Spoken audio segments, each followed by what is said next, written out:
বন্ধুরা আমার, আজকে আপনাদেরকে দেখাতে এসেছি পাহাড়িদের প্রিয় খাবার রাঙামাটি বনরূপা বাজারে এসেই যখন আমি এই কুচ্চা তথা পাহাড়িদের জনপ্রিয় একটি খাবার দেখতে পেয়েছি, সত্যি আমি অবাক হয়েছি।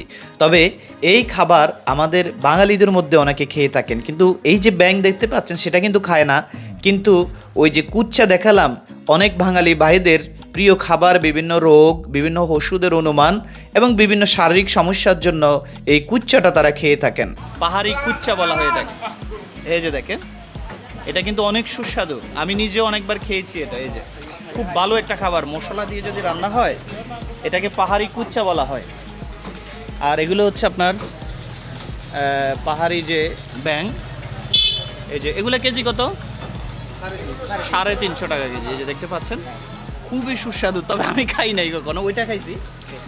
তা আপনারা এটা ট্রাই করবেন। পাহাড়ি এই জনপ্রিয় খাবার যদি আপনি সচক্ষে দেখতে চান তাহলে আপনাকে আসতে হবে রাঙামাটির বনরূপা বাজারে। এই বাজারে আসলেই পাহাড়ি বিভিন্ন ফল মূল অনেক জিনিস আপনি স্বচক্ষে দেখতে পারবেন, যেটা আগে কখনোই দেখেননি আপনি।